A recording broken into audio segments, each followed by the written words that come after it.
classification by using the sigmoid activation function.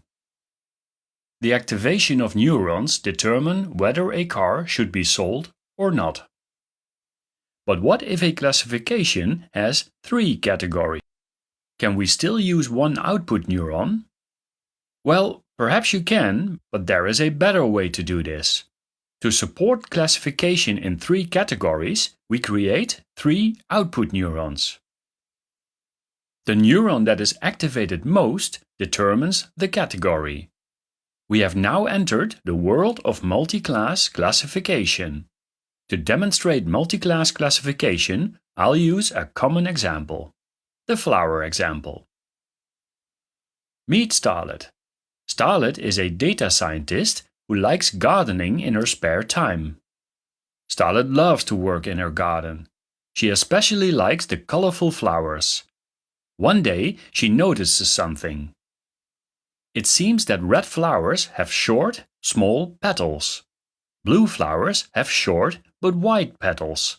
And green flowers have long petals. Starlet decides to measure the petals of her flowers.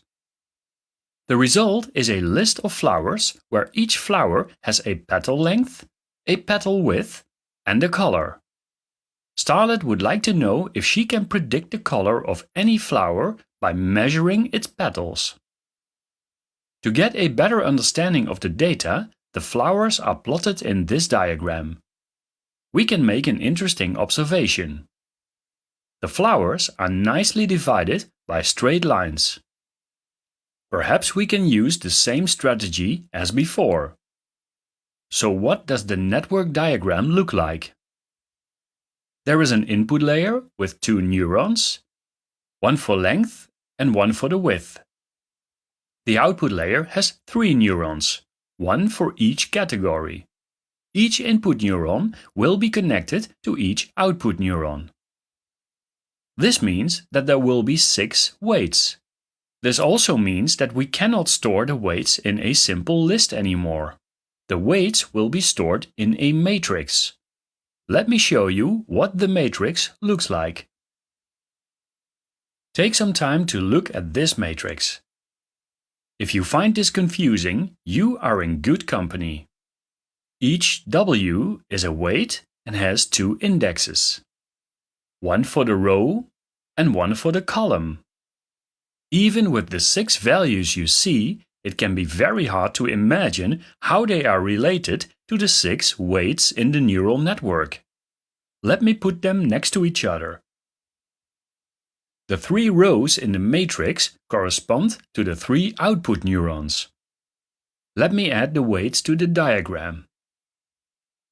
Weight 0, 0 is the weight that connects output neuron 0 to input neuron 0. Weight 0, 1 is the weight that connects output neuron 0 to input neuron 1. Weight 1, 0 is the weight that connects output neuron 1 to input neuron 0. You start to see the pattern. I'll add all weights to the diagram. I must have seen pictures like this more than 50 times already, and yet, every time when I have to calculate with matrices, it is still quite a challenge. Creating the code for neural networks is difficult enough. And now you also have to understand matrix notations. I'd like to show you how this all translates to the Python code. I'll start at the beginning. The first thing Starlet needs to do is normalize the data she gathered. She adds 2 columns with the normalized lengths and widths. Let's enter the training data. In this example, I create a separate module for the training and test data.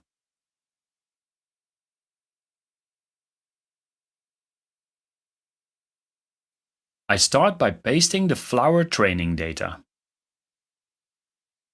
These are the normalized input values. Now let's define the target values. What are the targets? They are the colors red, green, and blue. How does that work? Let me ignore them for now and proceed with the rest of the neural network.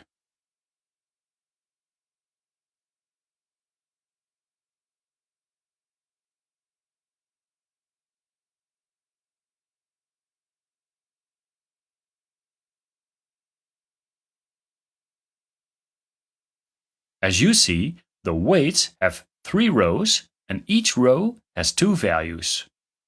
There will be a bias per output neuron. I create a list with 3 biases.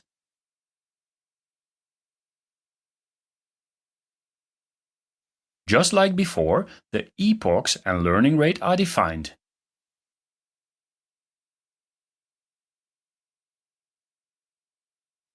I create a training loop.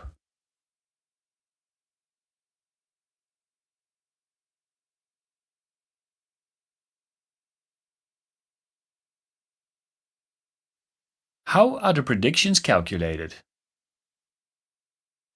There are 3 output neurons. A prediction needs to be made for each neuron and repeated for all training samples. The result is a matrix like this. Each row has a prediction for each output neuron. This matrix can be calculated by multiplying the weights matrix by the inputs matrix. Here is the weights matrix. Here is the inputs matrix. The matrices are multiplied.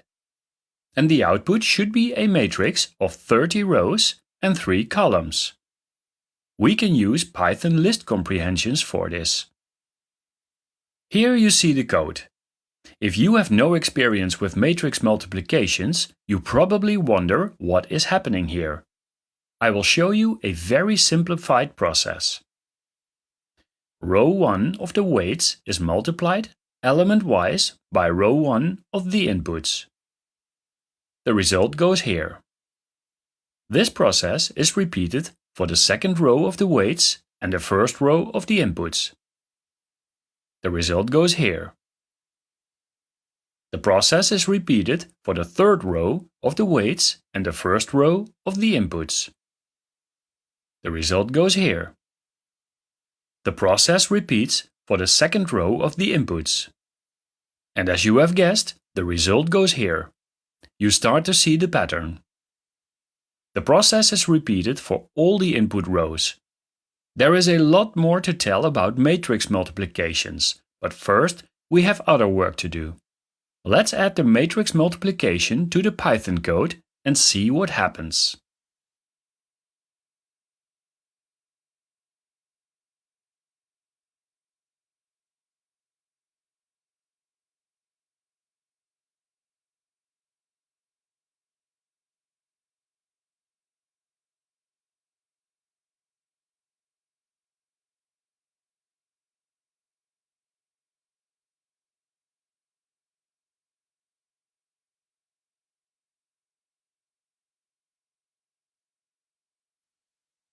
What are we looking at here? You see that the result is a nested list. There are 30 rows. Each row has 3 values. Each value is an output neuron prediction. So indeed the result was a matrix like this. What can we do with this matrix? The next step is to take the predictions and turn them into a category. For this, we are going to use the Softmax activation function. Let's take the first training sample. It contains 3 predictions. Here are the values. The Softmax activation function takes the 3 predictions and creates a probability distribution. Notice that the values in the distribution add up to a total of 1. At this point, the most active neuron determines the category. As you can see, the network is not really confident in the result. The activation values are pretty similar. This is because the network is not trained yet. To train the network, we first need to know the cost of the network. But how do we compare the result of the Softmax function to the target? Let's say the training sample was a red flower. We just calculated that the second neuron is the most active. So the network thinks the flower is green. What is needed now is to compare all the values from the probability to a target. In order to do that, the targets also need to be defined as a list of numbers. Only one of the values in this list is 1 and all the others are 0. This is called one-hot encoding. So now we have a probability and a known target. These can be compared to calculate the cost. With one-hot encoding, the colors are converted and turned into what we might call certainties. Now, the probabilities and the certainties can be compared and used to calculate the cost. For this, I will change 3 things in the code in this order. Add training targets, define and use the Softmax function, calculate the cost. I'll start by one-hot encoding the categories in the data module.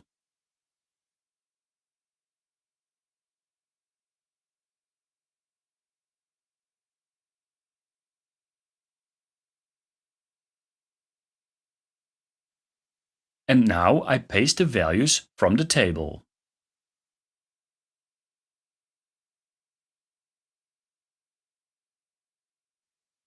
I create the Softmax function.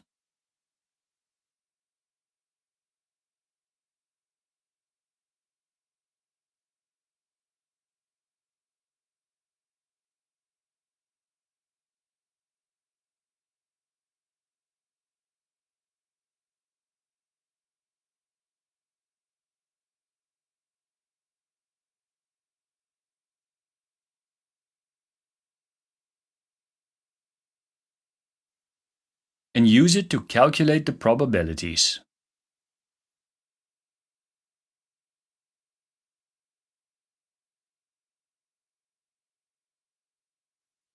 Let's inspect the probabilities. It looks like the values of each training sample add up to 1. I'll check if this is true with the first probability.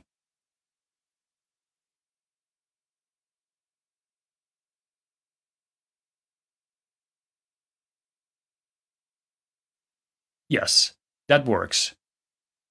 Now I define the loss function.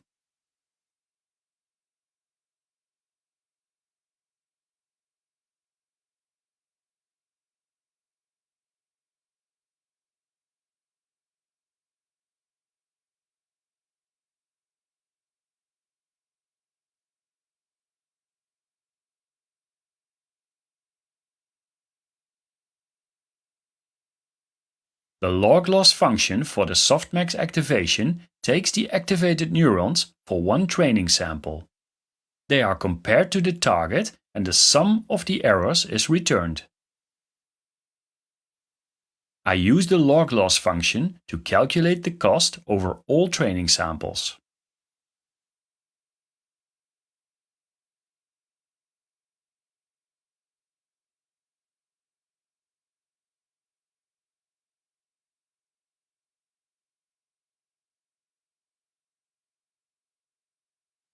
Let's inspect the cost.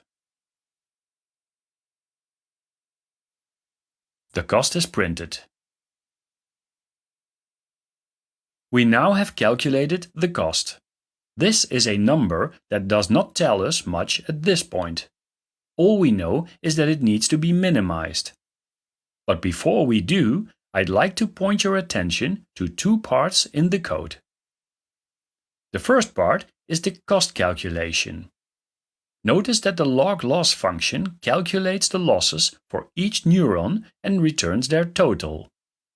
The cost is then calculated by summing the losses for all training samples and dividing them by the number of training samples. So there are 2 summing operations happening, but the result is only divided by the number of training samples. Could it be that you are a bit confused by now? Can you still keep up with all this new information?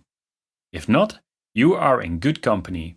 And if you need to watch this chapter 6 times before you have processed everything, that is perfectly okay. Only repetition helps you to understand the extent of this information. It is a lot of new stuff you need to master. And we are not done yet. So hang in, you are doing great. The second thing I'd like to explain is the first line of the Softmax function. Why is the max of all the predictions calculated? As you can see, the value is subtracted from each prediction. The short answer is to prevent overflow and underflow errors when predictions get very low or very high. So now that we have training targets, the softmax function and the cost, we can adjust the weights and biases. To do so, we will take the following steps. Calculate error derivatives. Calculate the gradient. Update weights and biases. Let's go back to the code. I calculate the error derivatives for all neurons in all training targets.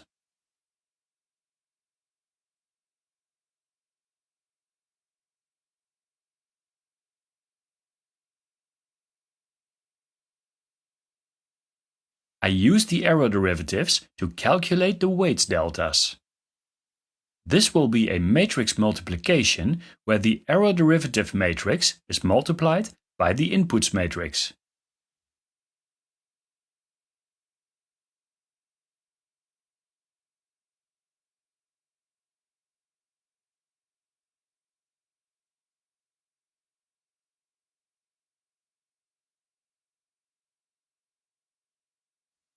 Variables postfixed with a capital T are transposed variations of the original matrices.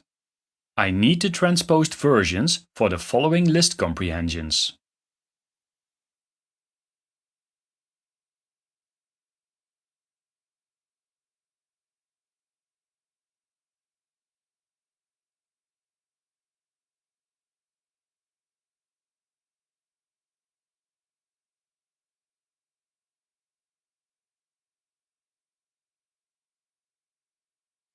A quick question.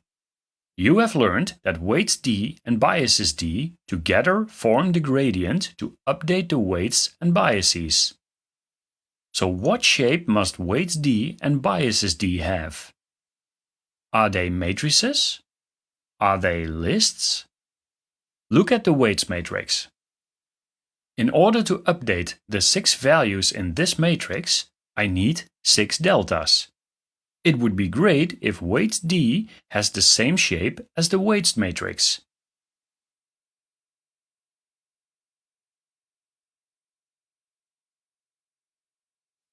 No, weights D is a 2 times 3 matrix, and weights is a 3 times 2 matrix.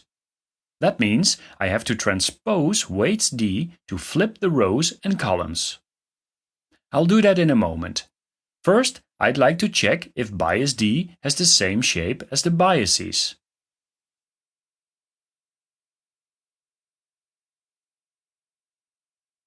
Bias D has the same shape as the bias list. That leaves me with 3 tasks. Transpose weights D, update the weights, and update the biases.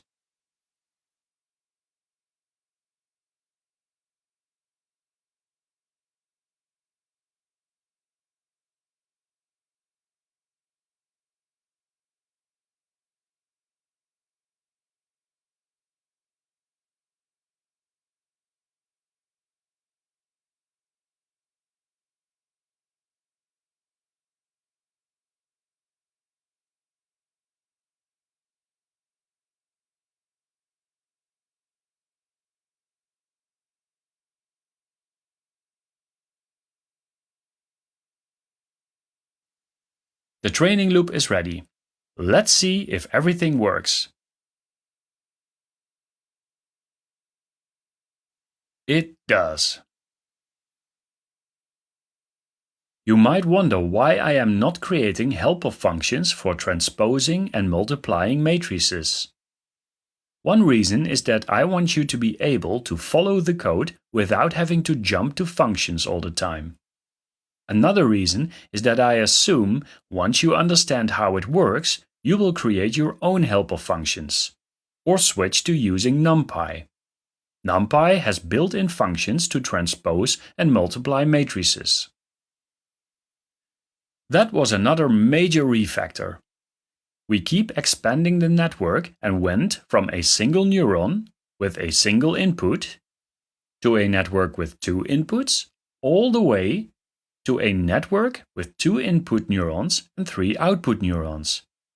As you are noticing, the complexity lies in the matrices of inputs and weights. We keep learning new tools that will help us with our ultimate goal, handwritten number recognition. But before we move on, we need to test how well the flower network is doing. Starlet measures some new plants in her garden. She chooses 5 red flowers, 5 green flowers, and 5 blue flowers. She writes down the length and widths of the petals. Starlet normalizes the lengths and widths. When we look at the test data in a diagram, we see that the network should not cause any problems. Let's test. I paste the test data. The test data consists of test inputs and test targets. Now I use the test data to test the network.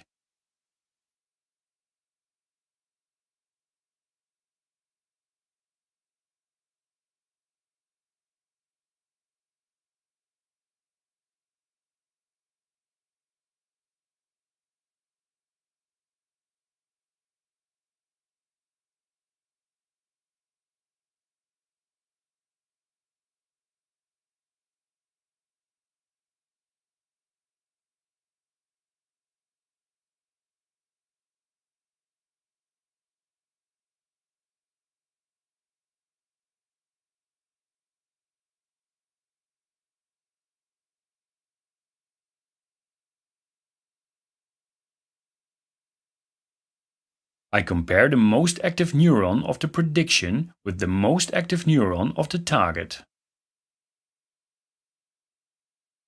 If they have the same index, the correct counter is increased by 1. Let's print the correct counter and execute the code.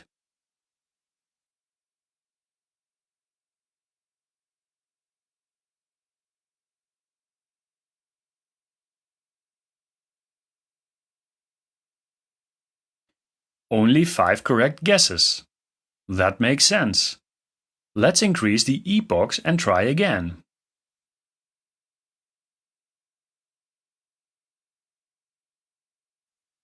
Much better. I'll increase the learning rate a bit and try again.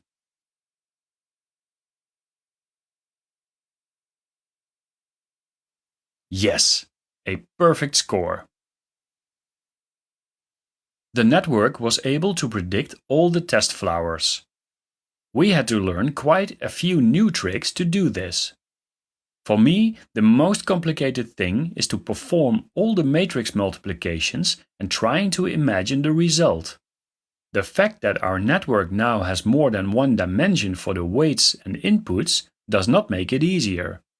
And I can assure you, I still need pen and paper even for the most trivial neural networks. The only thing that makes it easier over time is practice, practice, practice.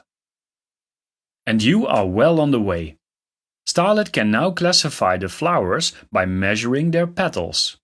But as always, there is a new problem looking around the corner. And the problem is called non-linear data. What that means, you will see in the next part.